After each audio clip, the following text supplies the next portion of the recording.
Okay, it's 6 o'clock, which is our normal start time. I see we have a bunch of people from the public that have joined us, and we appreciate that. We are still waiting for enough working group members to join for us to get started. We did get confirmation from them that we did have quite a few who said yes, they would be attending. So I think it's just a late arriving crowd tonight, but I see people are starting to come in, and as soon as we have enough, we will get started. I think, and it's always dangerous to say this, that we have maybe a shorter agenda than normal. So I don't think this will cause us to go late by any stretch. So, but we do need to wait until we have 10 working group members. I think that's our number, but Jen will confirm that. But so I'm going to go back on mute and back off video. And as soon as we have that, I will come back on. I do see Kim Stevenson has joined us, so thanks, Kim. Okay, I'm starting to see a few more pop on now, so maybe I'll stay on. I see DJ Hughes. Thanks, DJ. Andrew, can I ask a quick question? It's Bob Fisher. Well, are we going to talk about the multi-level intersection tonight? I saw a slide in there, that 5 points that was the study to look at the grade separated intersection at 5 points. Yes. Great, because I have a kind of an auxiliary idea about that, so I'll wait till then. I just want to make sure we were going to talk about it. Okay, thanks.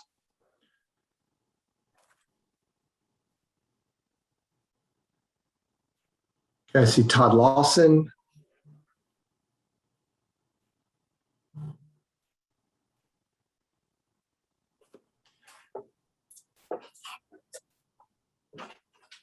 I see Carol.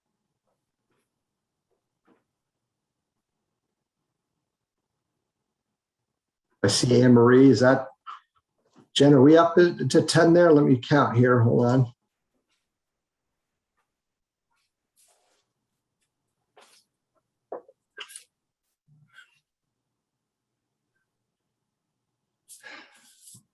I only have 9. Yeah, that's what I see. So we'll wait for one more, and then we will get started.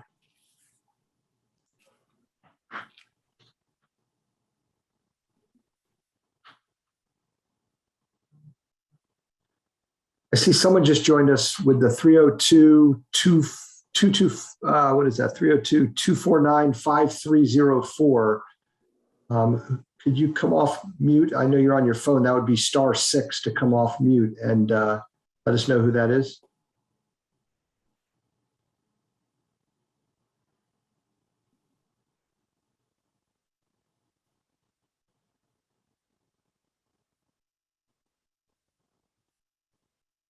And last. Hi, this is Josh.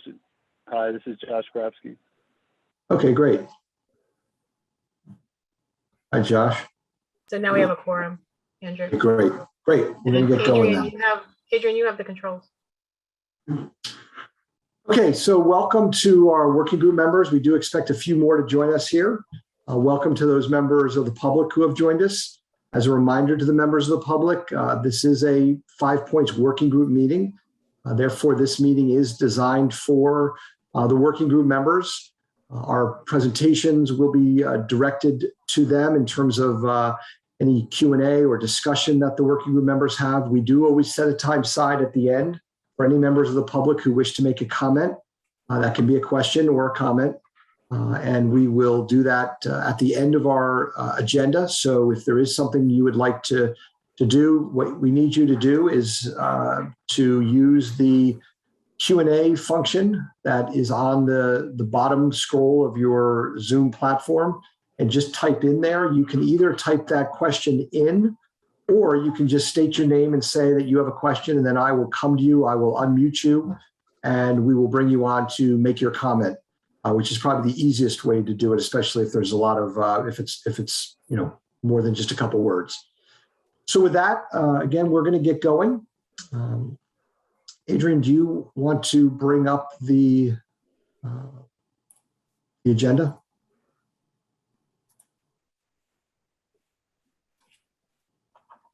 Are you seeing my screen? No, we're not. I'm seeing. I think what I'm seeing is your screen showing the Zoom screen. I don't think we're not seeing your PowerPoint. You have it on the right screen. Oh, I think we're getting there. There we go. Now I'm seeing it. Great. Okay, so we will go through, I'll just make a couple of brief introductory comments. We will then go through the 5 points intersection discussion. Shantae Hastings will present that for us. As always, we will go through our phase 2 implementation status, provide updates on that. And then, as I just mentioned, we will allow time at the end for public comment. Next slide, Adrian. Okay, so as we were just going, I think most of us should have this down by now. If you are using Zoom, if you are on by video, you can click that raise hand if you have any questions during it. And again, as a reminder, what I found is that these virtual technologies are very good to present information. It's not as great to get real good engagement of everyone. So I'm really looking to you to help us out, because I don't want you just to be passive listeners. I want you to be active participants. So feel free to raise your hand and jump in, and I will recognize you, and we can have both questions and try to get into a discussion. If you are on by phone, like Josh is, if you press *9, that will raise your hand, and that will let me know that you have a question, Josh, and anyone else who may be on by phone. And again, it's *9 to raise your hand and *6 to mute and unmute yourself by phone. Okay, thanks, Adrian. So again,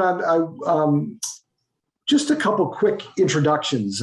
We've had a couple changes within our project team, and that affects both who you'll hear from tonight as well as who is our working group member. So as all of you know, Josh Thomas was a working group member from the very beginning, back in phase 1 all the way through phase 2. He served as DelDOT's representative on the 5 points working group. Josh left DelDOT, I think somewhere in the August timeframe.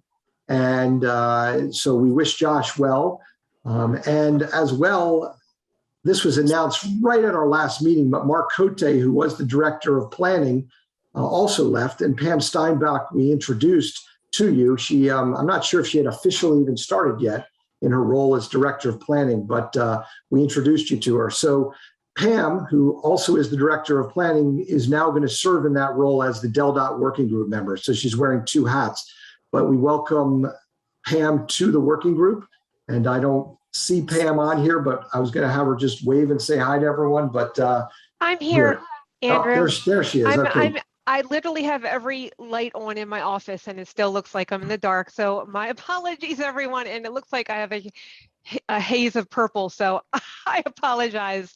But you've got the mood lighting going. It's all good. I do. It's very ambiance for sure. But yes, I just wanted to thank you, and I'm excited and look forward to this very good opportunity to meet and work with you all. So thank you so much. And Pam obviously has been with DelDOT for a while, and she's a great addition to planning as the director, and we look forward to her insights as we move forward. But she is new to this effort, and so certainly every question and every comment and every discussion we have will only work to help her kind of get up to speed. So, but welcome, Pam. In addition, my cohort for all of these 5 points meetings is Jeff Rigner. Jeff took a different job. He was with Whitman Reckward and Associates. Jeff left Whitman and joined a different company. And because of that, Jeff is no longer part of our project team with leading these working group meetings. So going forward, we will. Right now, Adrian Ice is helping lead. You're going to hear from Todd Oliver. You'll see a few other from Whitman Reckward. And I think when we get to our January meeting, we'll have we'll have a better idea of exactly who the leadership will be moving forward. You still have me, though. Of the 2, maybe the wrong person left, but you're still stuck with me. So There you go. So I just wanted to update everyone. That's why Jeff has played a very prominent role, but that's why you won't be hearing from him tonight. Adrian will be taking us through the implementation plan. So with that, as you can see in the notebook, it's kind of our normal things. We have our agenda, our presentation, the draft minutes of our July 26th working group meeting, list of our upcoming meetings, as well as the updated implementation plan. All of you should be pretty familiar with that. I am going to ask each of you to come off of, to unmute yourselves as I seek a motion for approval of our July 26, 2021 meeting minutes. Would anyone like to make that motion? This is Senator Lopez. Mark present, so moved. Okay, thank you, Senator Lopez, and welcome. Anyone make a second? I'll second. It's Mike Tyler. Mike Tyler, thank you very much. So before we go to approval, does anyone have any comments or any questions or anything that they would like to speak on? Just jump in. You don't have to raise your hand if you do. Okay. Not seeing any discussion at this point. All in favor of approval of the July 26, 2021 meeting minutes, please say aye. Aye. Aye. Okay, anyone opposed? Please say nay. And anyone abstaining, which may be Pam. This is Anne Marie. I'm abstaining as well. I wasn't at the meeting. Okay, Anne Marie abstains. And Pam, I only said that because Yes. you weren't actually a Andrew. working group member back then. Yes, I hear you, Pam. Thank you. Yes, I'm going to abstain. Thank you. Yes. All right, great. So those minutes have been approved, and I appreciate that. And I would ask that everyone goes back on mute at this time. And we'll go to the next slide. Okay, so as I mentioned, we're going to get right into it. We are going to bring on Shantae Hastings, who is the Deputy Secretary for DelDOT. I love saying that. And Shantae is going to take us through this presentation. It's a pretty detailed presentation. Detailed is maybe not the right term, but we have several slides. We want to try to give as thorough an overview of that. If you do have a question, we'd love for you to save it till the end, and then we can have questions and discussions. But if there's something that you think would benefit the group to bring up right then, again, just raise your hand and I will, at the right time, interrupt Shantae and get to that question. So Shantae, I'll turn it over to you. Great. Good evening, everybody. Can you hear me? Yes, we can. Okay. And fair warning, it started thundering in Dover, so I'm hoping that I don't lose power, but if I do, I'll dial back in. And I've got the presentation printed. So good evening. We really wanted to do this presentation about the 5 Points intersection for a variety of different reasons. I think you'll all recall that probably at every working group meeting we've had, someone has had a question about why aren't we doing something at the intersection now? And so because of that interest, we really wanted to put together a presentation that we could share with you to go through kind of the history, some of the traffic information, and where things stand at this time. Adrian, you can go ahead and advance the slide. We're going to talk a little bit about the working group recommendation related to the intersection, talk about the previous study that looked at different grade separations for 5 Points, talk about what's changed since that study, what things we've been doing to try and address the area, and then go through a brief kind of overview of what would be involved in a new study and how we could ultimately get to construction. So we'll start with the working group recommendation, E1, which was to study the feasibility of a grade separated intersection at 5 Points. And if you'll recall, as part of the phase 1 working group study, category E consisted of 9 projects or recommendations, if you will, that were major projects with high cost, high impact, and they were longer term improvements for implementation. And at the phase 1 public workshop, we had people rate kind of their priorities. And both from the attendees at that workshop, as well as the working group members who also did their own rating, this recommendation ranked in the top 3. So we know it's important to everyone. And so we want to talk a little bit about what has happened and what the future is for studying the intersection. So we'll talk a little bit about, you can advance the slide, Adrian, the study that happened in 2008. So there was a potential grade separation studied at the intersection.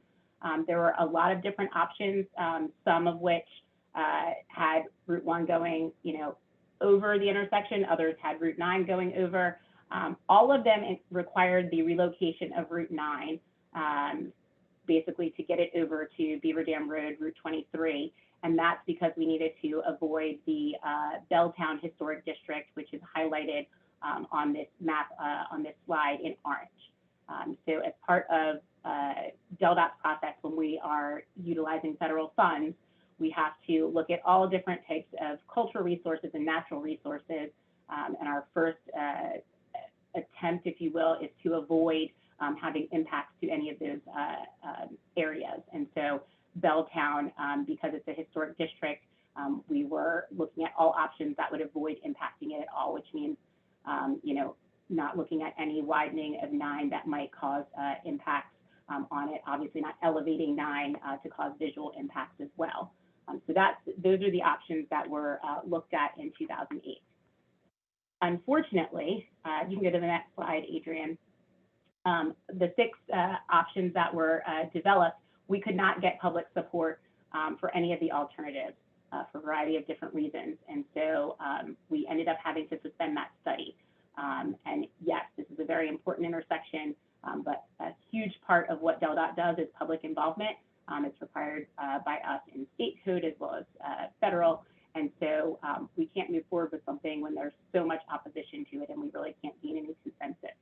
And frankly, there are so many needs throughout the state that we can't put effort on something that people don't want. And so we did have to suspend the study at that time. So since the study has been done, you can go to the next slide, Adrian. Things have obviously changed. So we have these 6 alternatives that were developed, but new development has really affected some of the feasibility of those concepts that were developed. So obviously developments have been built, especially west of the intersection, both on Route 9 and Beaver Dam Road. So that affects some of the transition of connecting Route 9 to 23 to ultimately do the grade separation. We opened Lewis Transit Center, which is a great, transit center for the community to try and promote transit and give people better options. And so we need to make sure that we maintain good access, especially honestly for the transit buses to be able to slip in and slip out on Route 1 to, make sure that they can maintain their schedules. We've also purchased a couple of parcels. Everyone's familiar with the Ace Hardware and Nassau School parcels that the state purchased, as well as the Henloping Landing parcel. And I think the next slide has an aerial of those, a zoom in of the intersection and those key areas that we have to take into consideration whenever we look at a grade separation at the intersection. So I'm going to turn over the presentation to Todd Oliver, who's going to talk a little bit about traffic as well as safety information at the intersection. Todd? Thank you, Shantae. Good evening, everybody. My name is Todd Oliver, and tonight I'm going to discuss some of the existing traffic operations conditions, as well as safety at the intersection of 5 Points. As some of you may be aware from previous working group presentations, the existing traffic signal at 5 Points operates based on traffic demand. So at any given point over a 24-hour period, that traffic signal cycle could vary from 90 seconds up to 150 seconds at the highest peak of congestion. DelDOT traffic continually monitors this section and this intersection of the roadway, and we look at signal phasing changes that could be implemented periodically, whether they're temporary or permanent, related to seasonal fluctuations in traffic, special events, also things like crashes that could affect traffic operations and the ability to get traffic through the intersection effectively. We also take into account construction and detours elsewhere in the transportation network. Next slide, please. So the most recent traffic count data that we have is from March of this year. As some of you may recall, that was done to evaluate the closing of existing crossovers associated with the Minos Conway project. So we took that traffic data, input it into the model to evaluate what your off-season peak hour delays may be under current conditions. As you can see, for an average weekday AM or PM peak hour, as well as your Friday evening peak and your Saturday afternoon peak during off-season, it's typically around 60 seconds per vehicle at the intersection. which equates to a level of service E. That threshold for level of service E begins at 55 seconds. So it's pretty close to the line between a level of service D and E. Most of the conditions related to those delays or contributing to those delays are associated with your eastbound through movements, your northbound left turn movements, and queues that are stacking up from the intersection at US 9 and Plantation Road, as well as your southbound left turn movements, some of which can be obstructed by the southbound Route 1 queues. So the next slide, we're going to show you a video from those counts that were taken in March. This video was actually taken from Friday, March 26th. You can go ahead and play that for me. Thank you, Adrian. This is a Friday afternoon around 3:30. Currently, you see the eastbound, westbound traffic on a green phase. The perspective of the video is looking southbound along SR1. To the right, you have the signalized intersection of US 9 and Plantation and Beaver Dam. As you can see, those westbound vehicles are queuing back through the intersection at 5 points, thereby obstructing traffic when the green phase occurs for the northbound and southbound left turns. So as those queues continue based on the queue at the intersection of US 9, you can see the beginning of the northbound and southbound left turn phase is obstructed, thereby causing additional delays for those vehicles. Typically what happens on the most congested times, you aren't able to clear those queues for that northbound left, thereby adding to those vehicles sitting through another cycle. At the end of that northbound left, you'll see the southbound throughs begin and the cycle will start over again. Next slide, please. So we've talked about off-peak because that's when the counts were taken. Well, when we apply a factor of growth for summer traffic, some of those movements can be up to 50% higher. So when you're looking at the comparison of average intersection delay, your weekday summer peaks can vary between 103 and 121 seconds. As you can see, the greatest increase occurs during your Friday evening peak, which almost triples from your off-season peak to about 182 seconds. And then your Saturday afternoon peak of about 166 seconds, all of which equate to a failing level of service at the intersection. Oddly enough, your primary contributing movements don't change that much in terms of what experiences the most significant delay. Your eastbound through and those right turns that are frequently obstructed because of eastbound through queues. Your northbound SR1 left turn queue, which can be obstructed by those westbound queues at US 9 and Plantation and Beaver Dam, as well as your southbound left turn, where they have the double-sided block of the westbound queues extending through the intersection and those southbound queues blocking their access to the left turn pocket. Next slide, please. So in addition to looking at current traffic operations, we also requested crash data. So we looked at the most recent 3-year period of reported crashes at the intersection of 5 points, as well as the intersection of US 9 and Beaver Dam and Plantation. As illustrated on the graphic, the numbers in the blue ovals represent the number of crashes reported along that approach. So we had a total of 95 reported crashes at 5 points. 12 of those resulted in injuries, and 75 of the 95 total were rear end crashes, almost 80% of the total number of crashes. Our primary crash pattern that we observed based on the reports was the northbound rear end crash.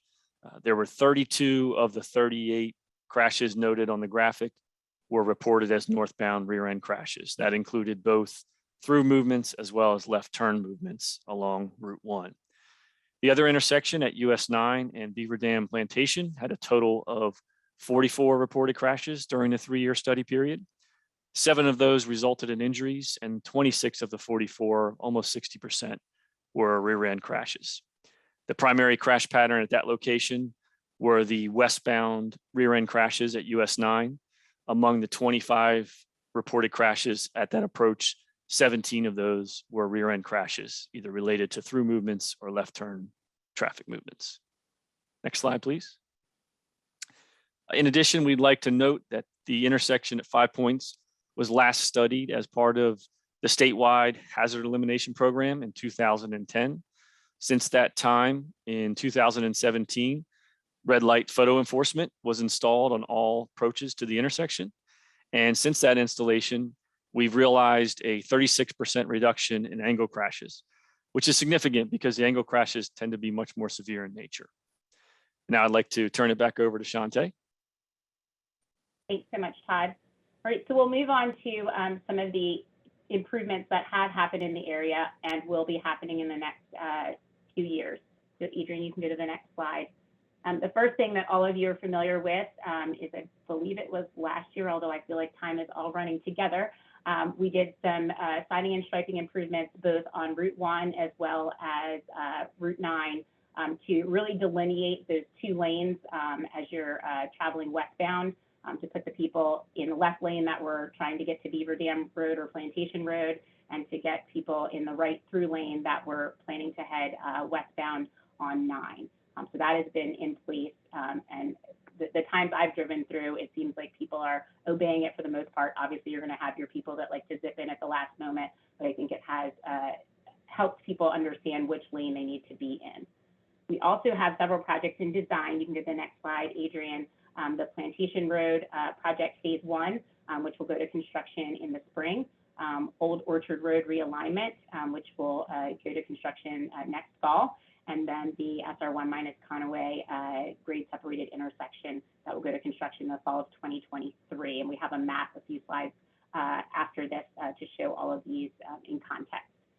In addition, we are currently studying the potential extension of Mulberry Knoll Road to create a new north-south connection that would parallel Route 1, basically, connecting from its intersection at Coastal Lane up to Route 9 to give a better, additional connection. What we've talked a lot about is you really need a better grid system in this area, and so this, extension could provide something like that. That project or study will also determine whether or not we widen Plantation Road to 4 lanes. So basically, it's kind of an either or. I see you came off of video, Andrew. Yeah, I'll just give you a break, catch your breath. Mike, you had a question. Come off mute and ask your question. Mike, you're still on mute. You're on mute, Mike. Can you hear There me you now? go. Yes, go ahead.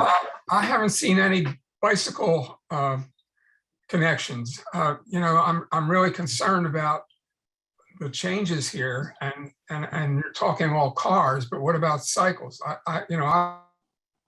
Mike, you clicked back accidentally on mute, so we just missed your last 5 seconds. Mike, come off mute. Going off. Can you hear me now? Yeah, now you're back. You're back. We heard.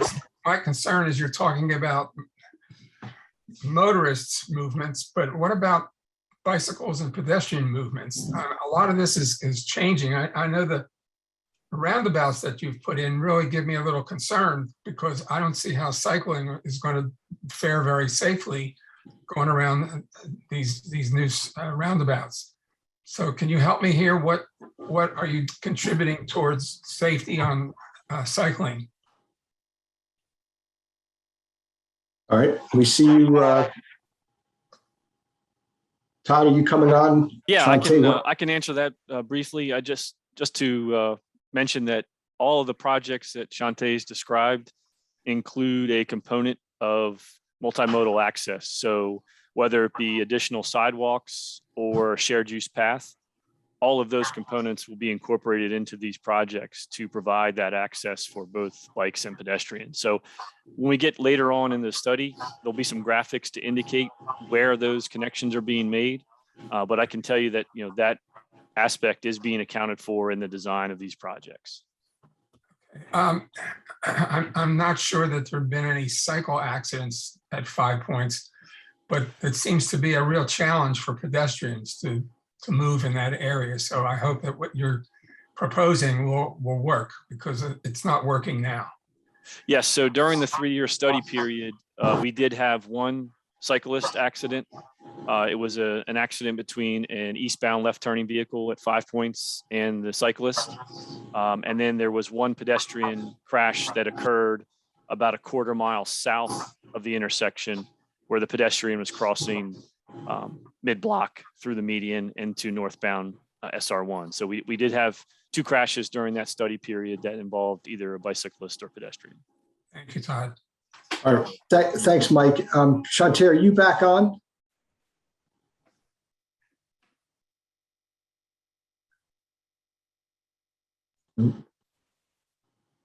Shantae, are you?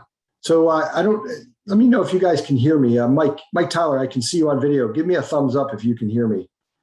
Okay, we seem to be having some issues with Zoom and it happened to Mike, where we're going back and forth, being muted, unmuted, muted, unmuted. It just happened to me. I think Shantae may be re-logging in, so we may need to pause for a moment. Andrew, I apologize. That was me. I was trying to mute Mr. Taylor because there was feedback to see if Shantae could come back in. So Okay, and it's Mr. Tyler, but I know that was just a slip. But sorry, yep. Okay, so we'll just hang tight for a second and see if Shantae can come back in. If not, I may turn it over to you, Todd, just to continue on with the presentation for Shantae, and hopefully she'll make it back shortly. But let's just. Hey, Andrew, can you hear me now? Yes, we can. Okay, something funky going on with Zoom right now. So I am going to do it from my phone, and Okay. I have the phone in front of me, and I can actually see you guys, but for some reason I can't unmute myself. Okay, great. Oh, now we can see you. Oh, but now you're muted. We can't hear you. Yep, I see you putting up a Can you hear one. me now? Yes, go ahead. Okay.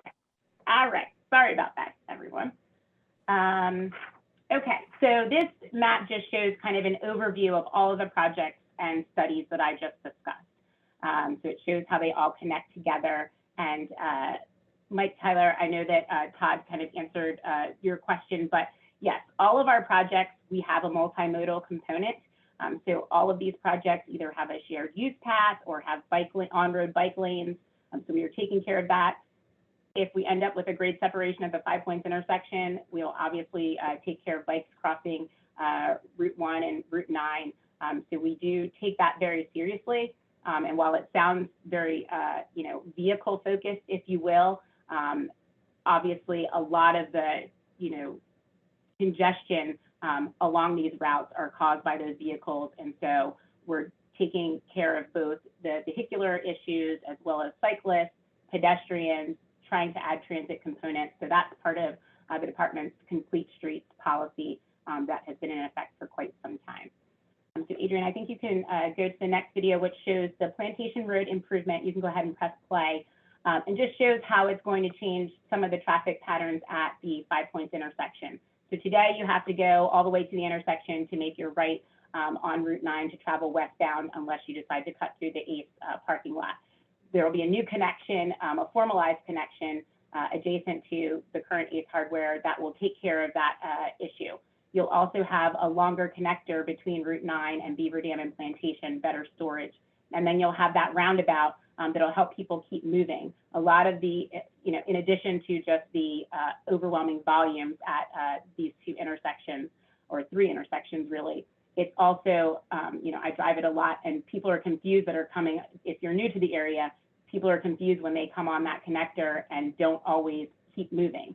So then it just creates more congestion because people can't get gaps as you're trying to travel either through or left or right on Beaver Dam or Plantation. So we believe that the changes that we're going to make as part of the Plantation Road project will really have some positive changes to the overall 5 Points intersection.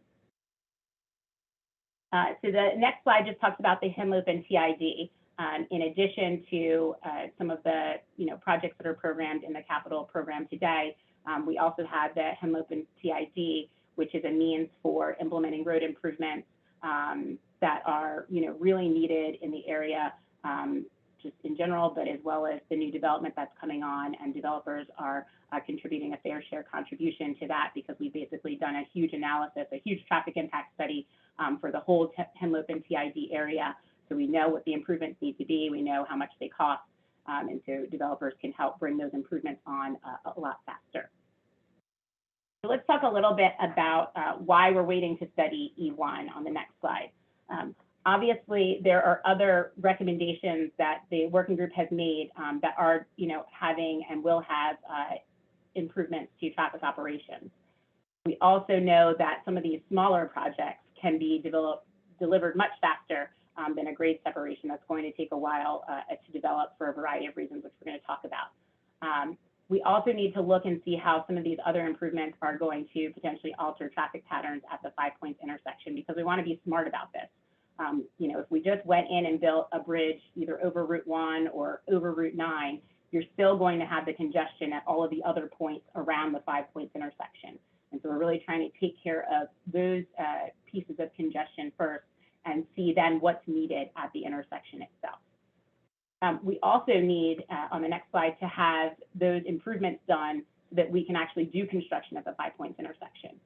It's going to involve, closures to get bridge beams in, to build pavement sections, to elevate the roadway. And so we need to have the ability to move people around. And a lot of the projects that I talked about tonight, as well as some of the other working group recommendations, are really going to provide those alternate routes for construction. And so we need to make sure that those are in place. So let's talk a little bit about a new study. As we mentioned, there was a study back in 2008. We can definitely, use some of the information from that. But as I mentioned, there are some things that have changed that preclude probably some of those alternatives from being built. So in order to do the study, we would start with programming funding for it. We'll need to, as I mentioned, look at the environmental impacts. So what are the cultural and natural resources that would get impacted? And we anticipate what's called an environmental assessment. So there are three kind of different tracks, if you will, that federal projects go. 99% of our projects are categorical exclusions. So basically saying that you don't have any major impacts to the built environment, the natural or cultural environment. Environmental assessment is when you're not quite sure. You think that you'll hopefully not have any significant impacts, but you don't know until you kind of go through that process. And then there's the environmental impact statement when you know that you're going to have significant impacts. And it's a much lengthier process to go through the EIS. So we'll need to evaluate all of the environmental issues associated with doing work in this area. We'll also need to do an extensive traffic analysis. So we need to look and see what are we going to get for putting in a grade separation. What do those planned road improvements, how do they impact everything that's going on? We'll also look at developing concepts. So Mike, to your point, making sure that we're integrating bikes and pedestrians into everything that we're doing, looking at the congestion, safety, what are property impacts, what businesses are impacted. All of that will really feed into high-level cost estimates for each of the concepts, and that information paired with kind of the cost benefit, as well as then public involvement, will help drive us to hopefully a consensus on what the preferred, if you will, concept is. And then, we'll do a more detailed cost estimate so that we can ultimately get the project into the capital program. So we need to have kind of an order of magnitude. We've talked at previous meetings. It could be $50 million, it could be $75 million. We won't know until we really start looking at different concepts and evaluating all of those impacts and costs to come up with an overall cost estimate. So once the project gets programmed in the CTP, then we will go through the formal environmental approval process, which is called NEPA.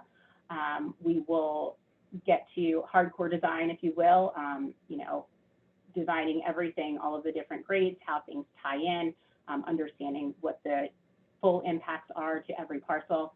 We will continue more public involvement. We will then transition to the right-of-way acquisition phase, look to do utility relocations, and then ultimately we go to construction. So in summary, we do want to allow a little bit of time to get some of these other projects that we've talked about going. We need to get them into construction, and then we're going to, ultimately program the study in the CTP to start that process. So in conclusion, we don't have anything programmed at this time for a 5 Points grade separation study. Our plan, as we've discussed previously with the group, is to really allow some of these other projects to move forward. And so I look forward to answering any questions and having additional discussion with you about the overall study, what's happened previously, the improvements that have been made, whatever questions or comments you may have. Great. Thanks, Shantae. Thanks, Todd, for that. As Shantae just alluded to, we tried to kind of break this into three buckets for this presentation. A little bit of the history of 5 Points, what's happening now from a traffic standpoint, from a project standpoint, and kind of what something in the future might look like, what has to happen to kind of move forward. So feel free at this point, we're going to kind of get into a little discussion and allow your questions to drive that. I see Bob Fisher has his hand raised, so I'll go to Bob. But as I said earlier, we're really hoping everyone can kind of jump in and have an active discussion here. Go ahead, Bob. Thank you. This is what I wanted to ask. So I brought up the subject to Secretary Cohan about a double-decker road starting at 5 Points going all the way to south of Dewey. And this was at a public meeting, and she said, well, that's a great idea because obviously the 4-lane road, 2 lanes in each direction, limited access, no intersections, would solve the problem from north of 5 Points to south of Dewey and back. Unfortunately, it's horrendously expensive. So since that time, I have been thinking about how to fund such a project. And I have an idea that I think you need to look at, and it's very simple. Imagine a city such as one that was built at Tyson's Corner with a 2-level road where maybe 15 or 20,000 residents were turned into 500,000 full-time residents with high rises. Imagine Sea Colony type high rises or even taller, where the upper buildings along Route 1 on the east side of Route 1 or even the west side had views of the Atlantic Ocean on the upper floors. Imagine residential, imagine IT. It would be called the Delaware Information Enterprise Zone, and it would basically relocate all of the smartest, brightest people on the East Coast down to Delaware. They're already moving down in retirement. It would create maybe 25 to 50,000 additional full-time residents, all upper income brackets. And in order to build those high rises, the developers would have to contribute money to the 2-deck highway. So what you'd end up with is all of those the shopping centers who are going out of business, the restaurants that are going out of business now, hopefully some of them come back, that would all be replaced by a new, very modern city of very smart full-time residents or part-time residents. The economic impact on Southern Delaware would be unbelievable. Tens of, if not hundreds of billions of dollars of new investments. Yes, that you see where I'm coming from. We see that. So just something. Don't look at solving a problem we have today, because in order to solve that problem, you need to be a little bit more futuristic. And I'm hoping that Speaker Schwarzkopf is not here, but I'm hoping that Senator Lopez and also the county would have to rezone that area. But if Sussex County wants to be of the future and doesn't look at that possibility, I think you're missing a great opportunity now on the ground floor. And it would totally solve the north-south traffic flow, a 2-lane highway from north of 5 Points to south of Dewey. And it would totally— Bob, we got it. I'm done. Okay, thanks. We got it. Okay, great. Thank you. I don't, if anyone else has any questions, either you can certainly respond to what Bob just said, but I can tell you, Bob, that idea has been around for a while. As you said, it is very expensive. But in addition to that, I can tell you when that was brought up previously, that it really wasn't the expense issue. It was really the aesthetic issue. It was really kind of a sense of that a lot of people in the community just didn't feel like that was what they wanted in the area. But again, that was then, this is now, and all ideas have some merit. So I'm going to go first to DJ, and then I'll come to Mike Tyler. DJ, unmute yourself. Thanks, Andrew. I just wanted to first kind of echo what Shantae said a little bit with finishing all the projects around the 5 Points area. First, I think that should be the focus. And then once you get stuff like the Minus Conaway grade separated intersection open and people can cut off of Route 9 on the Minus Conaway and get into Lewis that way. And then also some of the other improvements, it might change the traffic patterns and traffic volumes a little bit. So it may be better to actually not study this until after all that is done. And then another question I've always had is what are we trying to accomplish here? For example, Savannah Road backs up to the area of 5 Points now. We have no plans to add lanes for additional capacity on Savannah Road. So if the 5 Point signal is no longer metering Savannah Road, I envision if 9 goes over 1, then you would see a bridge with cars just backed up over 5 Points. Same thing on southbound Route 1.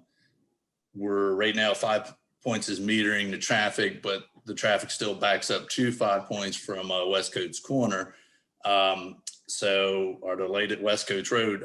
So if we're not adding capacity there, but we're removing the signal, it's just going to take the backup, once again through 5 Points. So it doesn't seem like we're really accomplishing that much from a capacity perspective, yet we're possibly going to spend $100 million doing so. So just want to keep that in mind. If it needs to be done for safety, it's one thing, but I'm just not really seeing that many capacity benefits out of grade separating the intersection.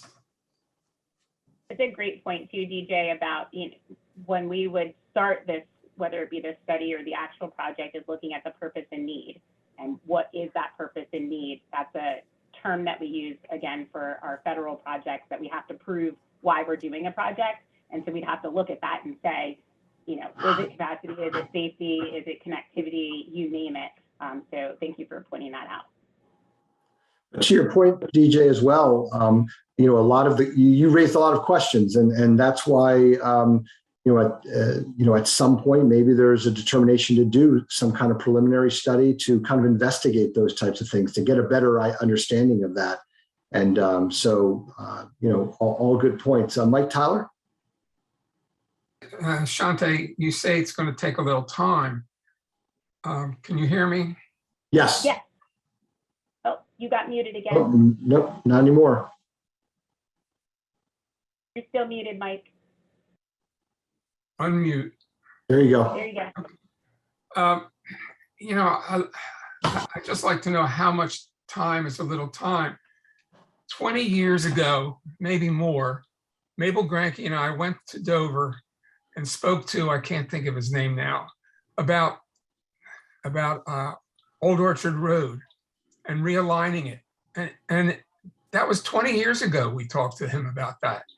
I can't think of the guy that's in charge of the road design. He's an engineer. And we never saw anything happen. The only thing we saw happen was that one of the doctors who was going to expand his office was told, no, you can't do that because we're going to put a road behind your building. But this is a long time. This is it was 20 years ago that we went to Dover or more, that, to propose an idea that they didn't even have. DelDOT didn't even have an idea about extending the road to Old Orchard Road and getting rid of that second intersection there. That's really dangerous. How long are we talking about as far as it's going to take a little time to get back to Route 1 to the 5 Points? So a couple of things, Mike. I don't know what happened 20 years ago. I can tell you that the department is very committed to all of the improvements really throughout Sussex County. We're going to spend $1.3 billion over the next 6 years in the county. And so we are committed to delivering all the projects that I just talked to you about.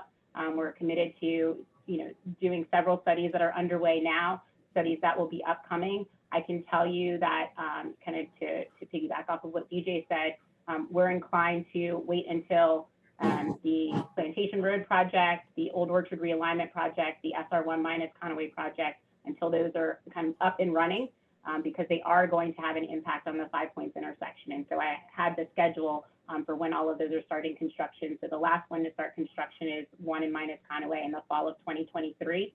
and it'll probably take two and a half years, something like that, to construct it.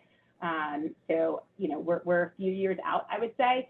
We can start looking at some of the information, so we can look at, say, the environmental stuff earlier than that. But I think the traffic data, you know, the counts that we want to get, as well as the analysis, we really want to wait and understand what the traffic patterns look like. So we're still a few years out on that study. And frankly, we've got a ton of other work that we're trying to get done at this time. So I don't see it, you know, getting inserted into the CPP for next year, for instance.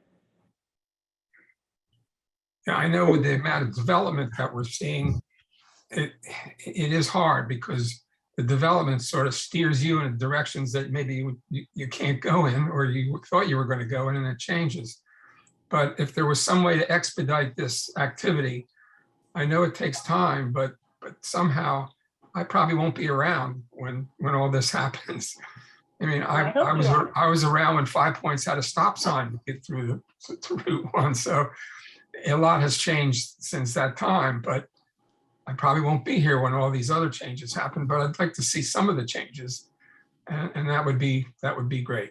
Thank you. Thanks. Anyone else with any questions or comments on the 5 Points presentation, the intersection presentation? Any thoughts? Okay, Bob, I see you. Yeah, quick comment, and it relates to what Mike Tyler said. I think you get an idea when the Minos-Conaway project is completed as to how well doing the 5 Points grade separated will work. Because to me, if you don't make changes south of 5 Points, all you're doing with the Minos-Conaway and then the 5 Points grade separated is you're just moving the queuing point south one or two intersections. I mean, that traffic has to go somewhere. That's why I brought up the two-decker road all the way through where the problems are, because it's just one intersection after another. And I can't believe that you would build a two-decker road one intersection at a time. It might make more sense to look at as an extension of this study, look at what you could do if you could make a business case and an economic case for a whole new concept for this area over the next 30 or 40 years. You'd have to obviously get a lot of funding for it, but that's why I brought it up. And Bob, remember that the department has invested a lot of time in improving the flow of US 113 to accommodate a lot of that traffic that is heading south of Dewey. They are in the process of building some grade separated interchanges in the Georgetown area. And there, has been a big study to look at making that road at some point, a limited access highway. You also have the connection to SR 24 off of 113. So there is a lot of, as Shante said, although our eyes tend to focus right on the intersection, there's a lot of work being done elsewhere to try to alleviate some of that. And certainly 113 is an option for people who are looking to go south of the Indian River Inlet Bridge to get there. He's not here tonight, but Mark Schaefer campaigned on keeping the development along the Route 1 the Route 1 corridor and not encouraging more development inland, because the people who grow our food there are kind of semi-opposed to that. And people out on there's already development on one. It's just a question of how efficiently you use the land for how many people. And I understand the visual impact that it would make. But again, sometimes you have to think out of the box to solve the problem. You can't just use the same techniques. I have 40 years of experience of having out of the box solutions work beautifully. I'd be glad to participate in this study if you want to do it as, extra from the 5 Points working group. I do have a lot of experience that's relevant. So that's why I brought it up. Thanks. Okay, anyone else want to jump in on this discussion, or anything that was brought up by Shante or Todd? Anything surprise you in terms of what they presented, in terms of some of the traffic information, or crash information. Okay. We are going to move on, and I'm going to turn it over to Adrian to take us through the phase 2 implementation plan update. Actually, Adrian, before I let you start, I just want to remind the members of the public that after Adrian's presentation, which will take a little bit of time as we go through the implementation plan, that if anyone from the public wishes to make any public comment, you just need to let us know by clicking on the Q&A tab on the Zoom platform and just letting us know. Put your name in there and just let us know that you'd like to make a comment. Right now, I don't have anyone who has indicated they want to make a comment. Go ahead, Adrian. All right, can you hear me? Can everybody hear me? Yep, we can hear you. All right, great. All right, so this is our regular quarterly update that we give on the 78 recommendations of the working group. We show you the differences between the last time we met and today. And now my slide isn't advancing.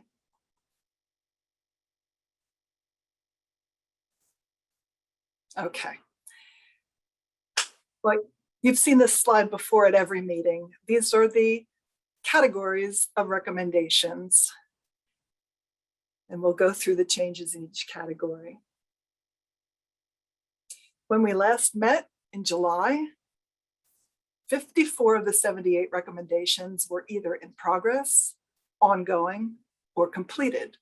And that includes all 7 of the 7 Category A recommendations being addressed by current DelDOT projects, 16 of the 27 in Category B, that's policies and procedures, 16 of 20 recommendations in Category C, making the most of existing infrastructure, 12 of the 15 recommendations in Category D, that's bicycle, pedestrian, and transit, and 3 of the 9 in Category E, the major infrastructure improvements. So as of October, that number remains at 54, meaning there was no changes to the status. But we continue to work on and make progress on the recommendations that were already in progress. 4 of the 5 recommendations we told you would start in 2021 have in fact been started. We expect to start the last one before the end of the year, and I'll talk a little bit about that one later in the presentation. So I'll note that anything that's changed since the last time we met is in the implementation plan, which is at the last part of your meeting packet. That's a spreadsheet that lists all the 78 recommendations and their status. So anything that's changed is noted in red, bold in the last column, so you can easily see what has changed from quarter to quarter. In Category A, there were no changes. So these recommendations are already incorporated in existing projects. In Category B, policies and procedures, there's no changes in the status of the recommendations, although there's 6 in progress. And B14, identify locations where trees can safely be planted within the right-of-way, is still listed as to be initiated in 2021. We'll be getting this underway in the next couple of months. DelDOT already considers adding trees in the right-of-way during development of capital projects, for example, Old Orchard Road. There's a lot of background information that goes into determination of where trees can be planted. Clear zone for safety, how the installation would be funded, who will maintain them, and so on. At the next meeting of the working group, DelDOT will provide you with guidelines that govern how trees could potentially be planted within the right-of-way. And then at the following meeting, working group members will have the opportunity to provide your input on desired locations for trees.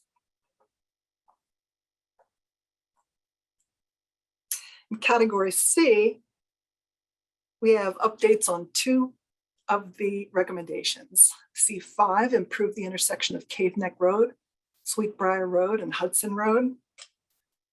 We talked last time about this being the first project selected by Sussex County to accelerate under the FAST program. Because of this, design started 4 years sooner than funds would be available in the DelDOT capital program. The new item here is that DelDOT will be presenting alternatives to Sussex County Council in November, followed by a public workshop in November. Dates for those presentations aren't yet set. And C14, study the feasibility of installing a Your Speed display on southbound Route 1 at Nassau Road. The radar speed sign was installed in August 2021, and the location is in the median, about 400 feet south of the northern access point of Nassau Road.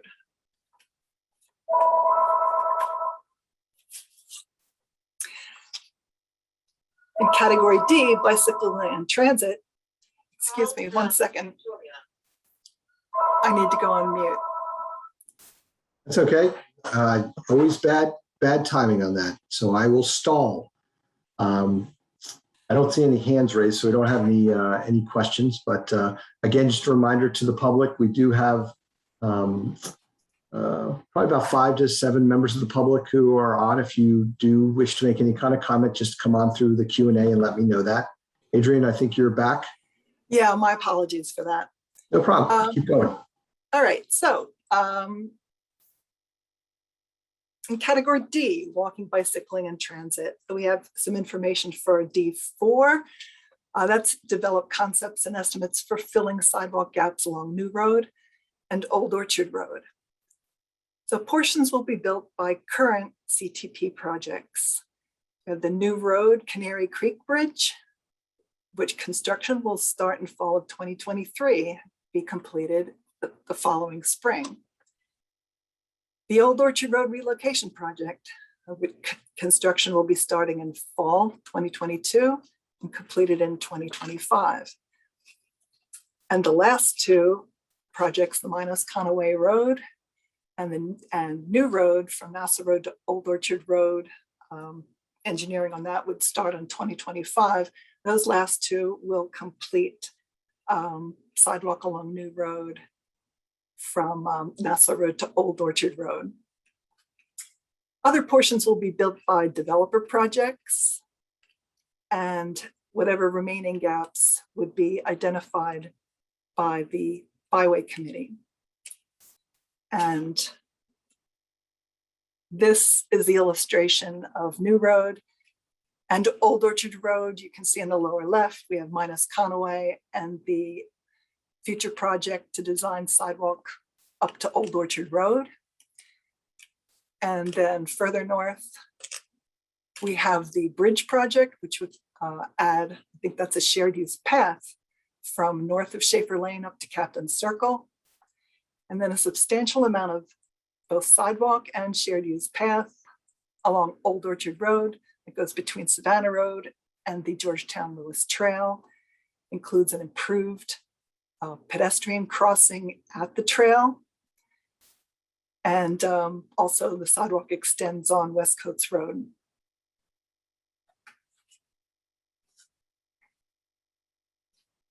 On D5, develop concepts for filling all sidewalk gaps along Savannah Road between Lewis and 5 Points. The Savannah Road sidewalk project will be starting construction November 1st, really soon. This project will place sidewalk on the south side of Savannah Road from Quaker Road to the Georgetown Lewis Trail. And again, the Old Orchard Road relocation project adds a small amount of sidewalk on Savannah Road in the project limits. So the Byway Committee is investigating moving forward with a master plan for Savannah Road. This slide shows the 2 projects I mentioned, the sidewalk project going from Quaker Road up to the trail. Again, the Old Orchard Road project, just within the project limits. There'll be some sidewalk added, and you can see there's about a 1,200 foot gap between those 2. But the Byway Committee needs to identify how that would be addressed in the context of a master plan. D11, study the feasibility of providing shelters at bus stops. 6 bus shelters were installed in early 2021. DTC has told me that an additional shelter was installed at Rehoboth Park and Ride this summer. They replaced an older shelter with their new standard with all the amenities. There is one additional one that's planned, but DTC is still coordinating with the city of Lewis for a shelter and all amenities at a stop at Savannah Road at 3rd Street. And finally, category E, new infrastructure. There are 2 dot points. E1, study the feasibility of a grade separated intersection at 5 points. And you heard all the details on this in Shantae's presentation earlier. To summarize, DelDOT has reviewed prior grade separated intersection studies and is developing a strategy for initiating a new study. E2, extension of Mulberry Road to Route 9. This project is a candidate for fiscal year 23 to 28 capital transportation program, and hearings were held in September. Although this is part of the CTP, that's really needed primarily for approval purposes. It's still intended that developers will build this road to the greatest extent possible. Otherwise, they'll contribute to the Henlopen TID, which would then take care of construction. A public workshop will be held tomorrow at 4 p.m. to show potential alternatives that are being considered.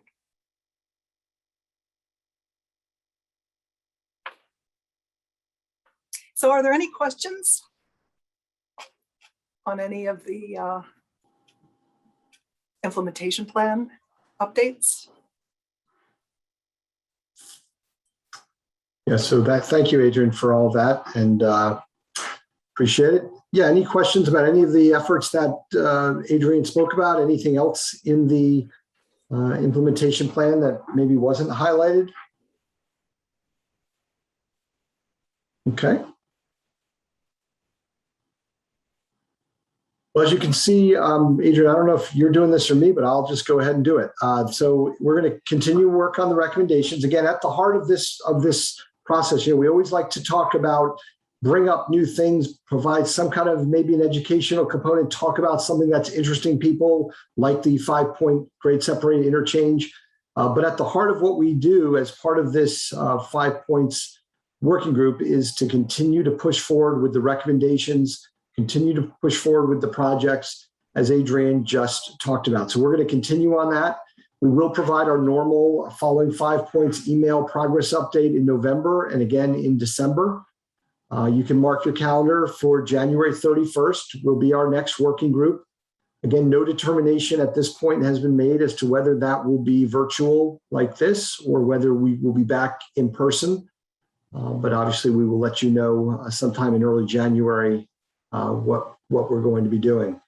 And then we also will start the process of preparing the 2021 annual report, summarizing everything that took place in 2021 that will be presented at some point in 2022, but that will be for the calendar year 2021. So that's something that everyone can be looking forward to. So at this point, I don't have any indication from any members of the public that they would like to make a comment. And I don't see any hands raised from any members of our working group. Oh, wait, hold on for a second. Senator Lopez. Yes, go ahead, Senator. Thank you, Andrew. I just wanted to say how much I appreciated the update in regards to the Savannah Road sidewalks. That is a critical project for the district and one in which I've had a tremendous amount of input from folks who live along Savannah Road, parents whose kids go to both Cape and Shields, and again, lots of interest. I'm very pleased to see that that project is moving along and want to thank the department for their work and also the constituents for their patience as that one gets off the ground here very shortly. Thank you. Thank you, Senator. DJ?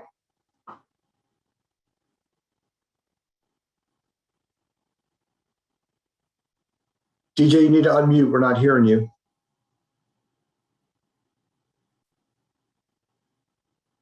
Okay. Oh, there you go. All right, sorry.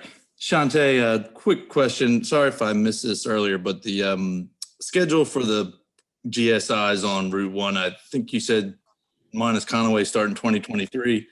Can you give an update on the other two projects when they're going to start with Cave Neck Road and 16? Sure, give me 1 second to pull up our project page. I can tell you that 16, the utility relocations are underway, and roadway construction should start in the spring. And I want to say it might be like a 2.5-year project. And then 1 and Cave Neck Road is slated to start in 2025 as of right now. Thanks. And then minus Conaway Road, the schedule on that one.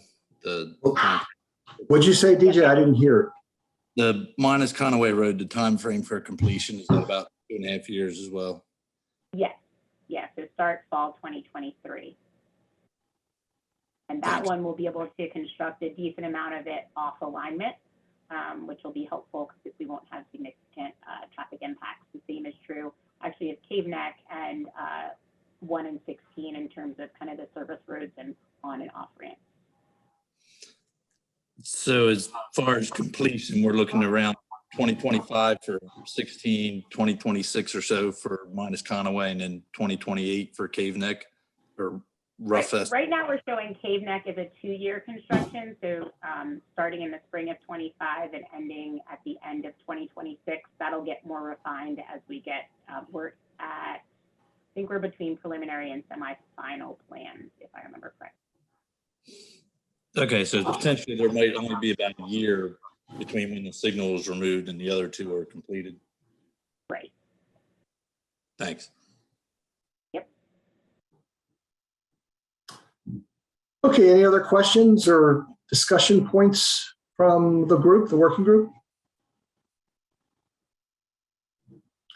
Okay, I don't see anything. Again, I don't see any indication from anyone in the public to make a comment. So I think we're going to wrap up. I do want to just say, I know we didn't hear from them tonight, but we do always appreciate the partnership with the county, with Jamie and with Todd Lawson.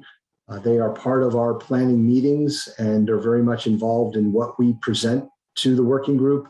And we just appreciate that partnership with them. So as you can see, our fearless leader, Jen Snelly Miller, continues to be our project